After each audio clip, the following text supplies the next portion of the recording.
I really need to. Here, let me grab it. I'm going to sit. Picks up the pistol, he walks the door, he comes back, he says, I can't do this, he doesn't get the job. Well, the final contestant is a woman. And she comes in and sits down, and they say the same thing to her. To get this position, you have to be able to... Don't mind me. I'm trying to get into a position here, just everybody. do it. She said, I can do that. They hand her the pistol, she looks at the pistol. They say, the other one's your husband, so kill him. As you can see, everybody's right here. I like to find. You think that I'll get in trouble for climbing those steps? What, the dog? I want to get an aerial shot. Oh, definitely. I'm trying to get in a position so I can film you guys on YouTube Live.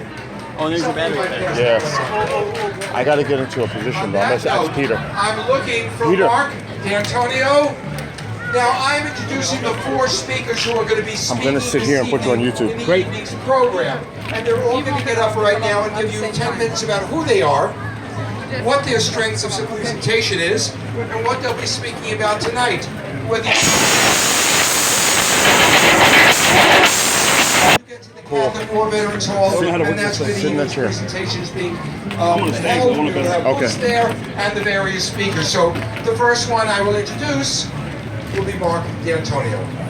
Here we go. I had to get a spot so I could film them on YouTube. Perfect time. You'd think this was an alien festival or something. And as you heard, my name is Mark D'Antonio, and I'm the chief photo and video analyst for the Mutual UFO Network. I'm also an astronomer. I went to school for astronomy, got my degree in astronomy. I can get up closer.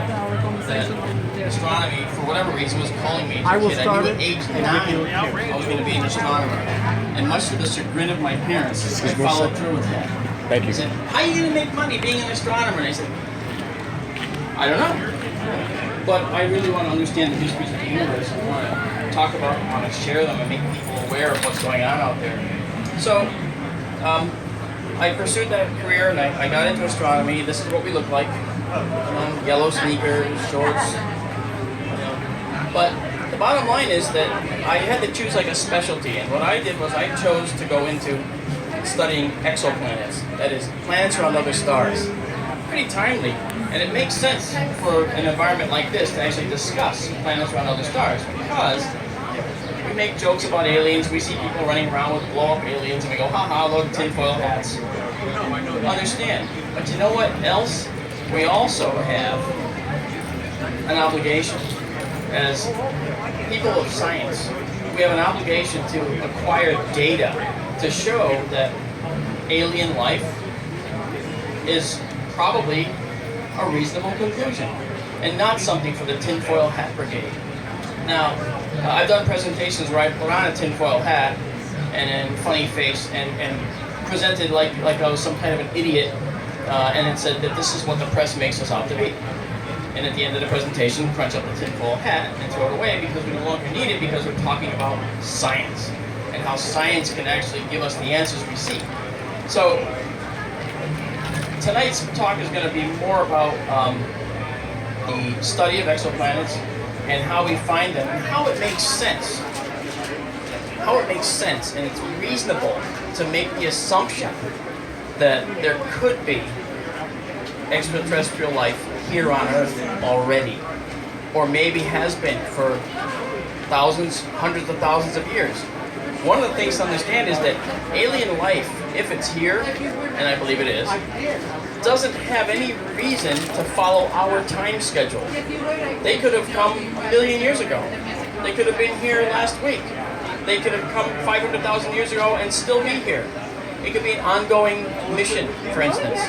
That's all very possible, and it's something that I think makes sense when you consider the statistics of the study of exoplanets. We currently find that in our galaxy, we have anywhere between 100 billion and 400 billion stars. The fact that we don't actually know that number kind of gives you an indication of how much we know. You know, we have an idea, and that's kind of where it lives, right? It stays there. So if we have, say, 100 billion stars or 400 billion stars, it's irrelevant. What we've discovered through our study of exoplanets is that maybe 10% of the galactic population of stars has planets that are in the habitable zone. That's the not too hot, not too cold zone. We call it the Goldilocks zone. You've heard this, I'm sure. And that Goldilocks zone is the place where life like us can exist. And right away you think, well, what about life that's not like us? Exactly, we'll get there. But the point is, life like us can exist there. Liquid water can exist on that planet. Our planet made all the building blocks of life for us. And they were delivered to this planet by meteors and asteroids from deep space in the early formation of the Earth. And the atmosphere, the planet itself, everything conspired, you see, to make what we are. Now, suffice it to say that how we got here is not an easy matter. There was a lot to it. We actually, our planet has had 5 major extinction events from the Permian era forward throughout the dinosaurs age. And of course, most of you know about the Cretaceous Paleogene era impact, the 65 million years ago, the impact that killed the dinosaurs. Well, even that impact didn't happen overnight. That took tens of thousands of years to start having effects. So dinosaurs weren't killed overnight. They died out over a million or 2 years. So, that's beside the point.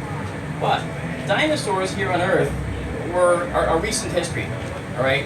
If I did a toilet paper Earth history for one conference where I took a roll of toilet paper and from the very beginning of it to the very end of it, I drew out every single major event that occurred on the Earth. And you get to the end, and a pencil width, just about a pencil width, a little less, represents the total time that humans have been here. But that goes back to the time of ancient Sumeria, 5,000 to 6,000 years ago. And that's a pencil width thin area, and that's about the time that science really started to take off for us in general. Now, if we take this forward a bit, and we look at that whole toilet paper, and I got the toilet paper in my audience, it was awesome. If you look at that whole toilet paper, it was over 100 feet long, 117 feet long. Not much happened for a whole lot of time until we got about 6 feet from the end. That's when dinosaurs happened. That's when the asteroid impact happened. And we've been getting pelted with asteroids and meteors for billions of years before that. So only in that recent space of time, 6 feet from the end of that roll, that's where dinosaurs happened. So what does that mean? Out of 117 feet, it means dinosaurs are recent history. They're not ancient history. They're recent additions. And those extinction events where the life forms on this planet were wiped out to a good measure by these extraterrestrial interlopers, these asteroids, those events actually allowed for us. Because the holes left in the evolutionary possibilities were filled by us because we adapted, we took advantage of that, and we became the dominant species on this planet. So that may not happen around other planets. That may not happen on other worlds or on other stars. This could be something that is really just something that happened here. That doesn't mean that dogs. I have a pair. And they do that too. They fight all the time. Knock down dragons. So it doesn't mean that an alien species is going to look anything like us. But I do offer you this. Every single vertebrate, animal that has a spine and bone structure on this planet is symmetric about the center. Every one of them. They all have 2 legs or 2 forelegs or 2 back legs, two legs to walk on. They have 2 eyes, all right? They have a brain that's in a couple hemispheres. This is something that is, it's a systematic thing throughout the entire animal kingdom. That means something. This means that we have a model, basically, to look at for what we're going to talk about for like future life we may find elsewhere. The universe created the conditions to give us life here, to give us an existence. And those conditions involve the symmetry that we show. They involve the symmetry that the animal kingdom shows. It involves all the material brought to this planet by asteroids and meteorites throughout history. This is something that is really important. And we can't just say, well, aliens may not look at all like this. That's true, they may not. But there is something to be said for the symmetry we find throughout the animal kingdom and through us. Maybe aliens will be symmetric also. Maybe they'll have 2 arms, 2 legs. Maybe they'll be bipedal like we are, walking on 2 legs. Maybe they will. Maybe they won't. But if they're going to be intelligent, then they have to have a way to utilize their technology. And the best way for us to utilize our technology is to use our hands, use our brains, be able to get to something. So that's all something that evolution will naturally select to be a dominant thing, as witnessed by all of you here. You've all reached that pinnacle of evolution, at least to this point. Evolution is still going on, even though we don't see it. It's happening all around us all the time. And this is something that I think is important. So tonight we're going to talk about a little bit of that. We're also going to talk about how these exoplanets that we already have found, up to, we have just about 4,000 planets around other stars that have actually been confirmed. And this correlates to about 10% of the galaxy's population having habitable planets.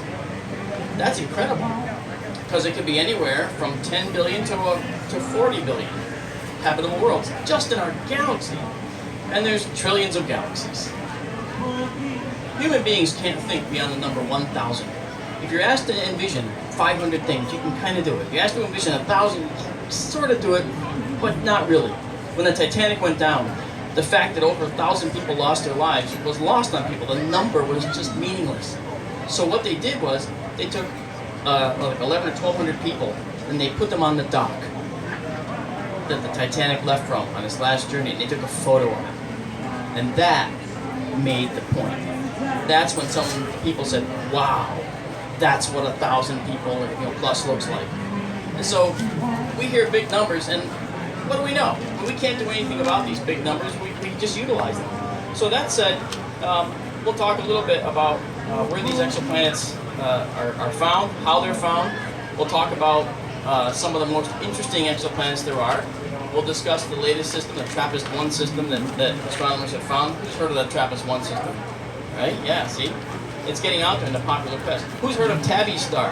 Tabitha Boyajian star, okay?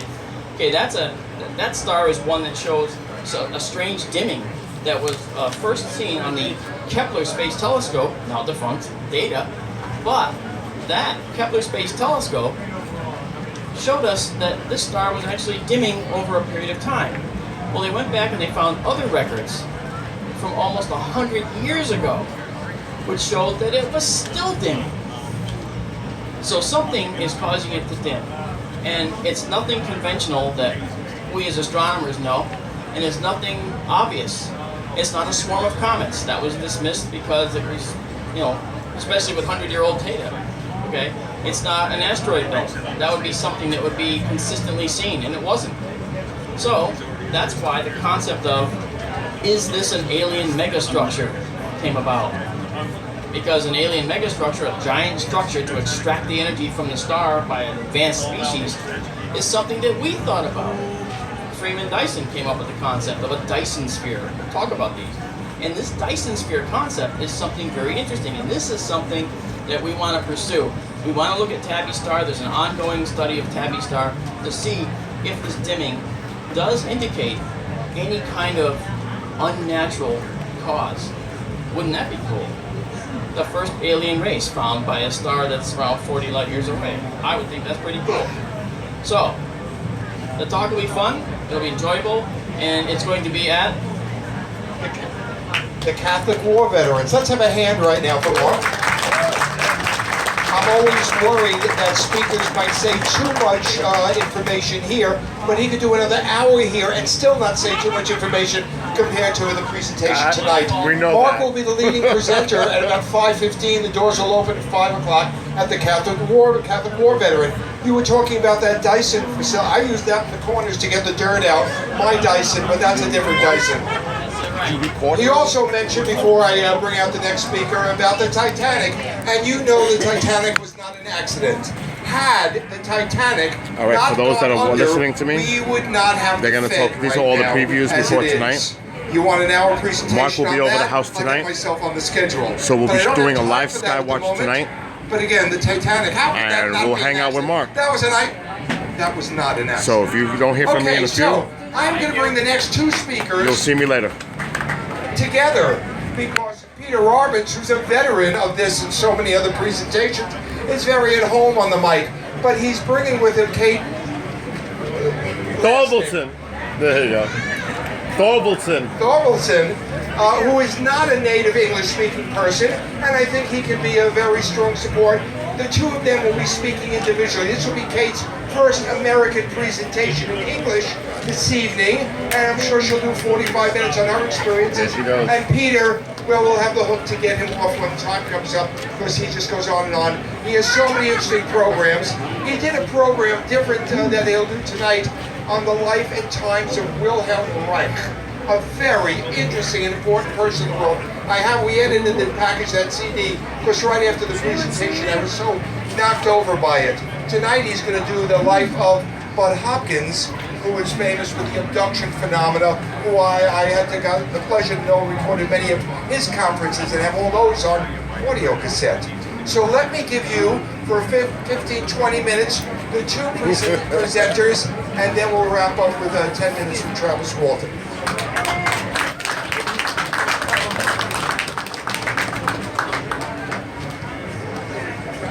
Good afternoon. It's great to be back in Pine Bush. As Jeff has said, I'm an investigative. I am an investigative writer. My name is Peter Robbins, and my writing specializes in the subject of UFOs and their implications, and has for decades. One of the reasons I am glad to be here as a veteran of working for the city of Roswell, New Mexico, McMinnville, Oregon, which has a very famous UFO event in its past, Leominster, Massachusetts, is Pine Bush, New York, is more than entitled to this event because, for reasons we can only guess at, statistically, the highest incident of confirmed UFO sightings, events, multiple, individual, in our field is right in this area. Some people think they know the reason, others, like me, can only make educated guesses. And the talk I'm going to be doing at the conference this evening, is not usual for me, where I usually tear into a major case, use a lot of post-war material to flesh it out in terms of real established history. It's about a person who made a huge difference in this work and who helped educate people about what arguably is the most complex, for some people the most disturbing, and for a lot of us the most fascinating part of the whole UFO subject, which is alleged abduction. Other intelligences, I've never felt comfortable with the word alien. When I've researched it, going into archives in the last years, you type in that word and you get a lot of illegal people living in the United States. It's not like Men in Black where they're illegal aliens, 1,800 of them living in the greater New York area, as we all know. Bud Hopkins was a painter. He was a late period abstract expressionist, New York intellectual, all-around interesting guy, who probably had as much intention or imagination of becoming a professional ufologist as he explored his career as I did when I was a painter before my career jumped the tracks. And fate connected us up about 40 years ago as friends and painters. About 5 years after that, he published a book that changed the entire take on our subject and gave the English language a new phrase called missing time. That phrase used to just mean, gee, I missed some time. Now, like the word gray. 30 years ago, anybody here would have reacted thinking of a shade between black and white, as opposed to a certain 4-foot-ish high, tall, archetypical being. Missing time refers to people who have been taken and returned.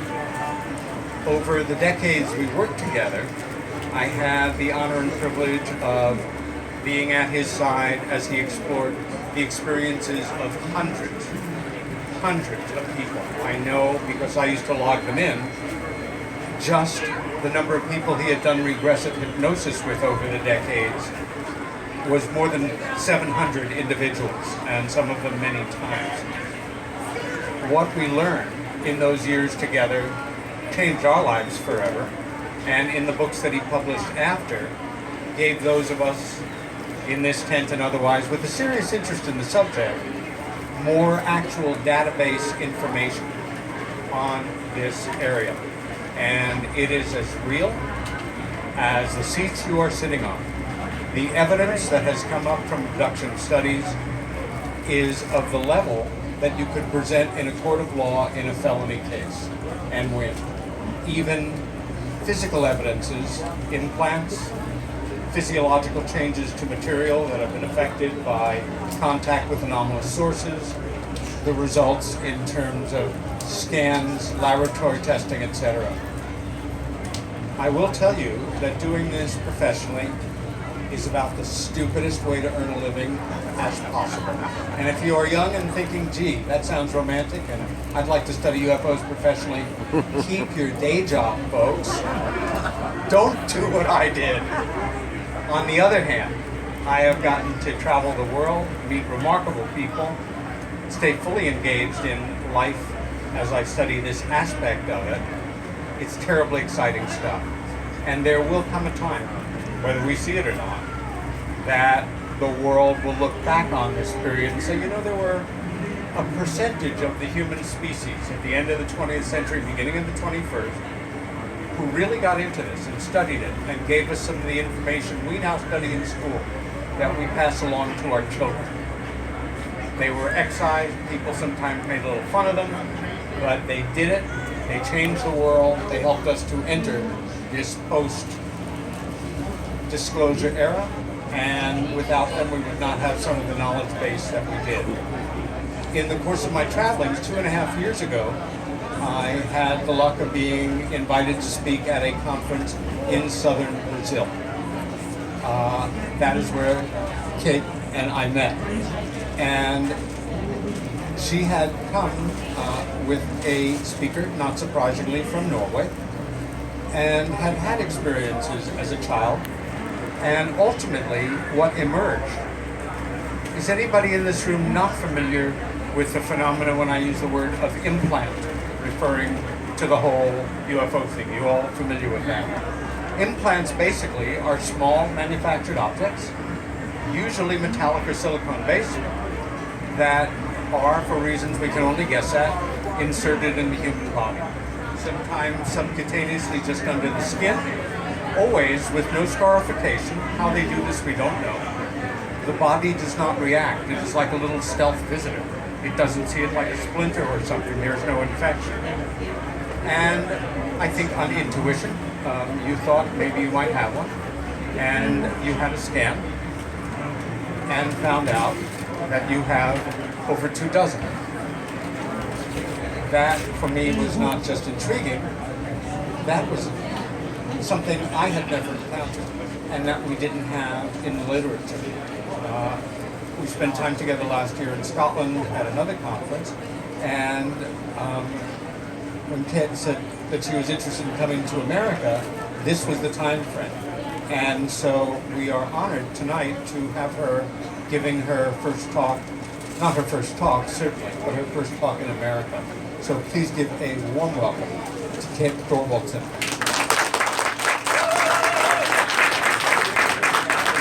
Hi, very grateful to be here. As you said, this is my first time over here.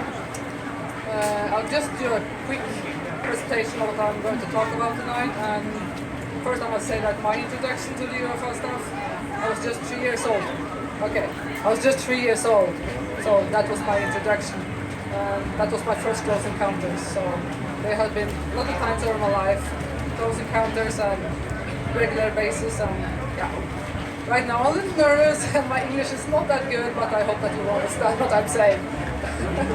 I will also be talking about the implants, showing X-rays, and maybe also demonstrate a little bit with magnets and so on. So then you can see that the pictures are not fake. So yeah. So that's it. My life experiences. Thank you. And now the microphone goes back to Mr. Jeff Gold.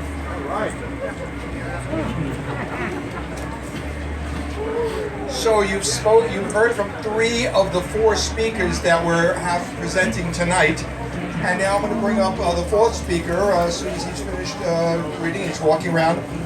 Travis Walton has drawn a lot of interest when it was seen that he was coming to this program. On the one hand, he's the all-star presenter. On the other hand, we have 3 all-stars, and I record them at conferences all over.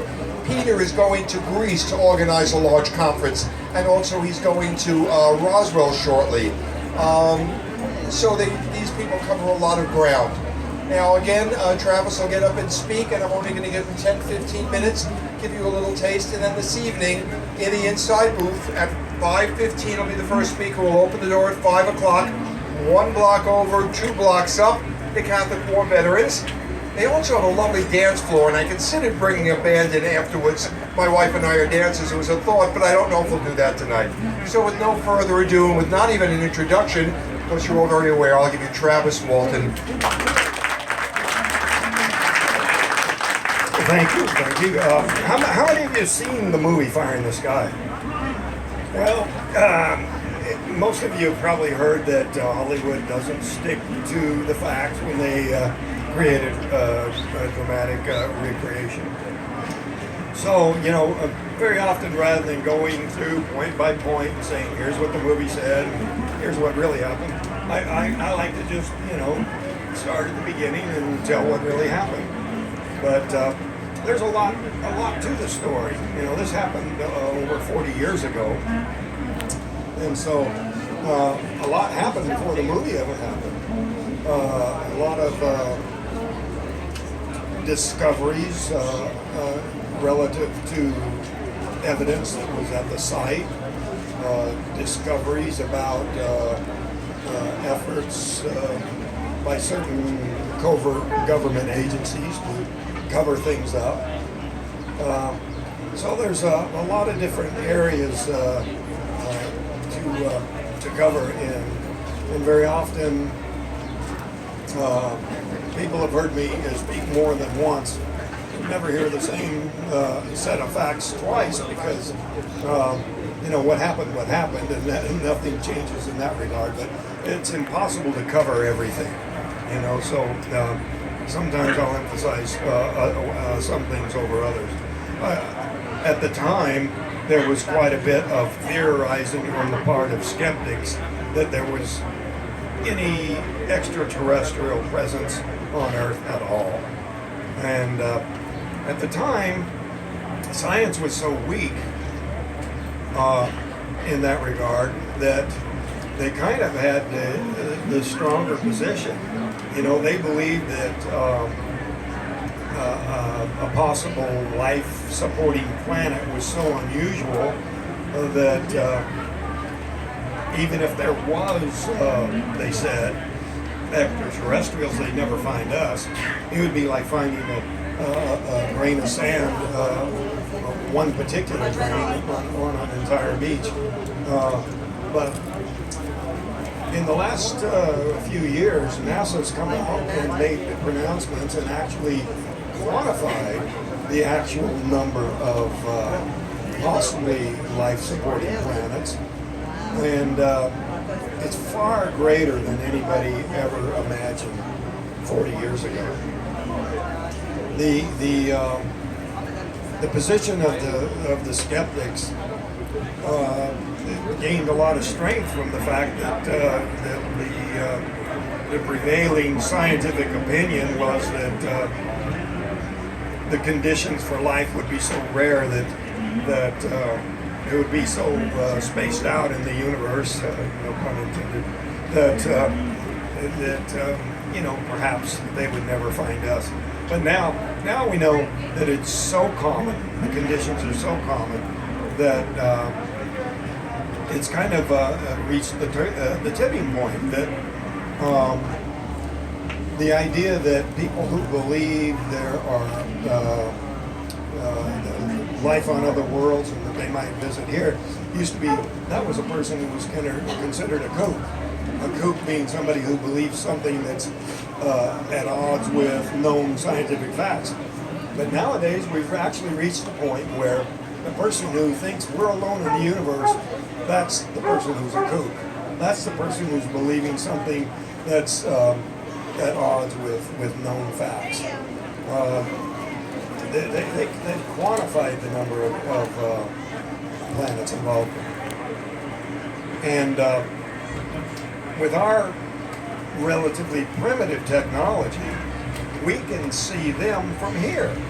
So obviously, if they're thousands or perhaps millions of years ahead of us, they've known about us for a long time.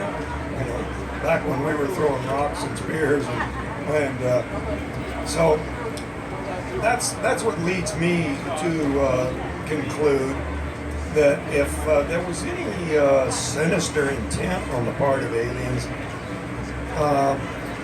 they would have already taken possession of this planet a long time ago. We wouldn't stand a chance. The idea that you're going to see battles in the sky with fighter jets and UFOs is that's science fiction nonsense. The truth is, if they wanted the planet, they could take it without firing a shot, and we'd never know what hit us. So, just by the fact that they haven't done it yet, it means to me that it's overwhelmingly likely that they never would. And I'm not just being optimistic. There's a whole lot. I've had 40 years to think of it.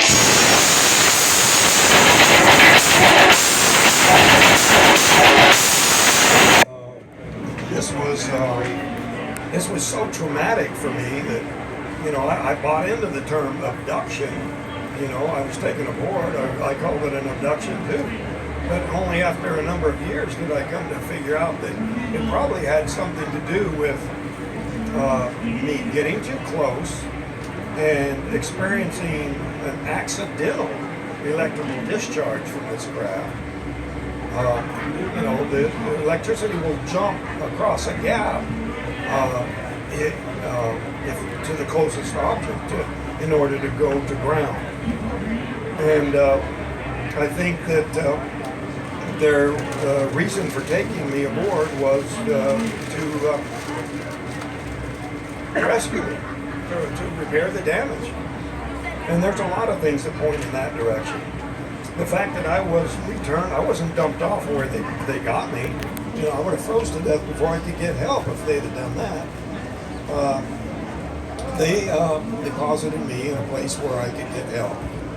And that's very significant. And, I was very concerned about there being bad health effects as a result of this happening. And that didn't pan out in that direction at all. It turned out to be the opposite. But there were some indications of high energy discharge from the craft. We found by looking at a cross-sectional cut of the trees that were growing near where the craft came down, that there was an incredible increase in the rate of growth of these trees. And then with some further research, we found out that this growth effect was predominantly on the side of the tree towards where the craft was. And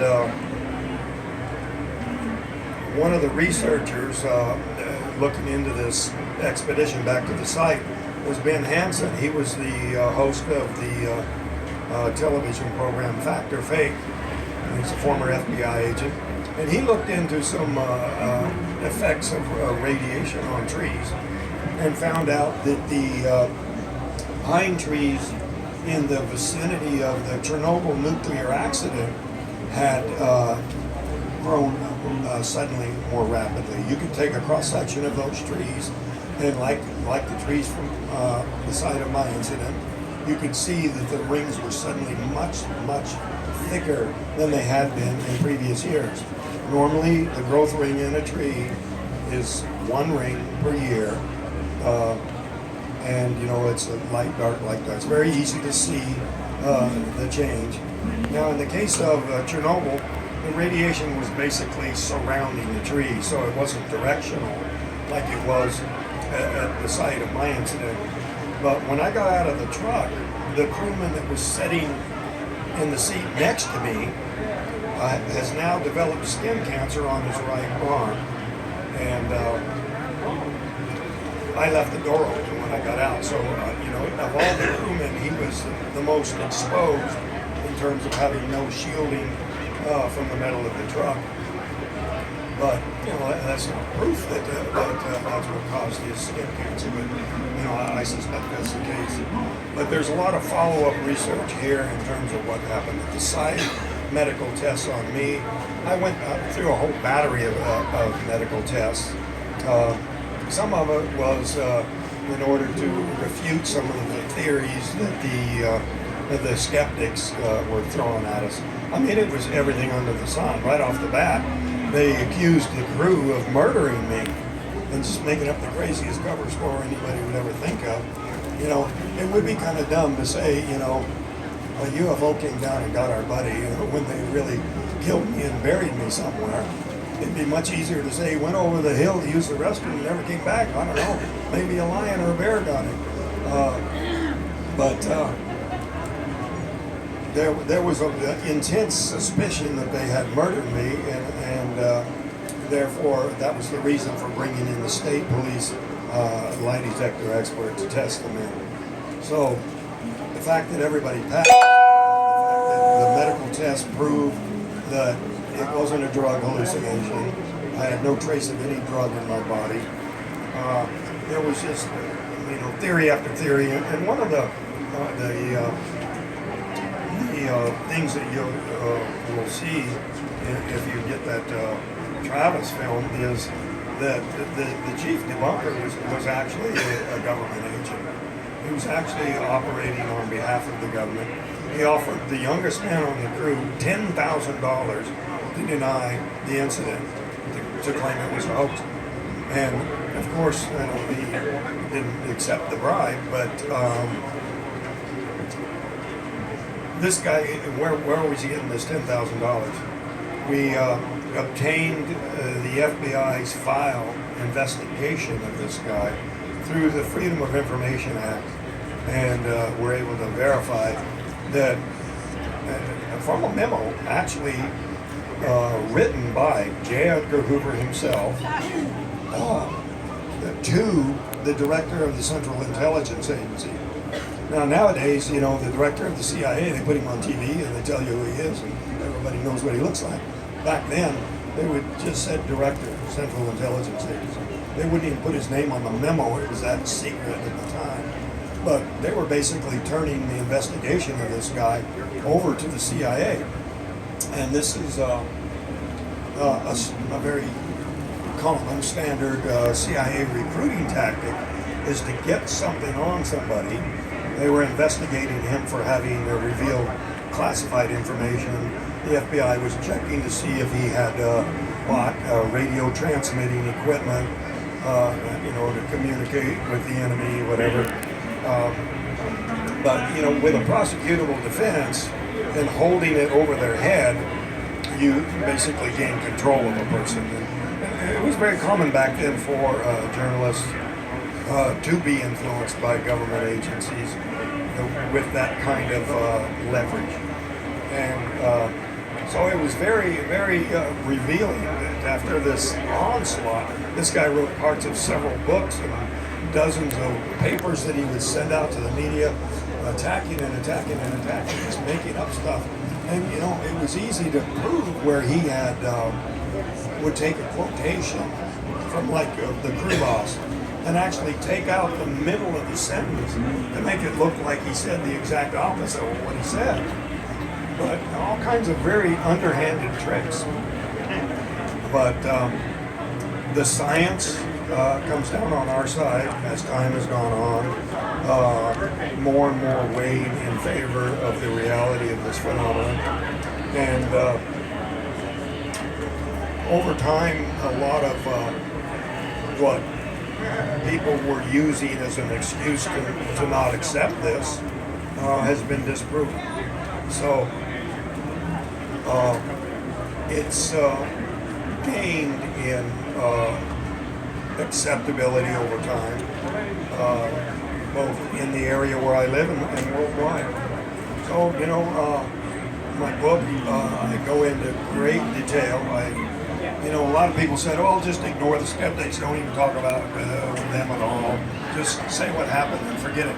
But no, I went in there and took each and every theory that they had put forth and with documented sources where I can point people to an authoritative source of facts that prove that what they were saying was not true. But there's a great deal of analysis about what these events meant, you know. These beings, you know, what I thought at first, like I was telling you, I took it to be an abduction, but gradually, you know, a whole different perspective, understanding came about. So I tried to document that whole process over the years, and it's an ongoing process. One of the medical tests that I underwent was an EEG, a brainwave scan at Barrows Neurological. It's a world famous brain trauma center in Phoenix, Arizona. That's where Muhammad Ali went to treat his Parkinson's, and you know, he donated a huge amount of money to a wing of the hospital. But they did a brainwave scan on me there, and because of the intense media scrutiny, my doctor put me in there under an assumed name. So the technician did not know who I was, had no reason to connect what he was looking for with, you know, being hit by this blast of energy. So it was very, you know, that's what's called blinding the report, so that the person conducting the test isn't influenced by knowing who I was or what had happened. And the EEG did discover an anomaly, and that's something else that's still, you know, after 40-some years, being followed up on. There's a whole lot of ongoing research, and I'll have more time to get into all that this evening. I'm kind of getting the hint that this was supposed to be kind of short, and so I'd like you to come and listen to what else I have to say this evening down there at the Veterans Place. But thanks for listening.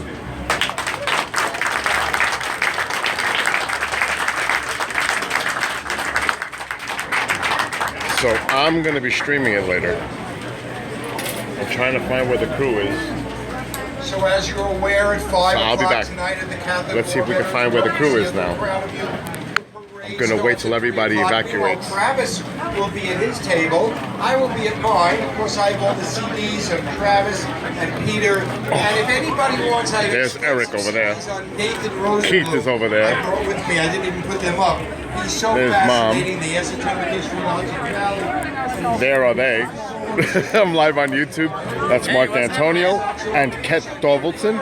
They will be speaking tonight, and hopefully we'll get some video up on their channels. 5 o'clock. 7 o'clock. 7 o'clock. So I'm actually not going to do it live on YouTube. I'm going to record it on my camcorder, and then you'll be able to see their presentations on their channels.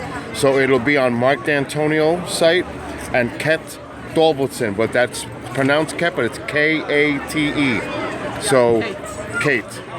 So we'll do that later, everybody. So till then, we'll talk soon. All right.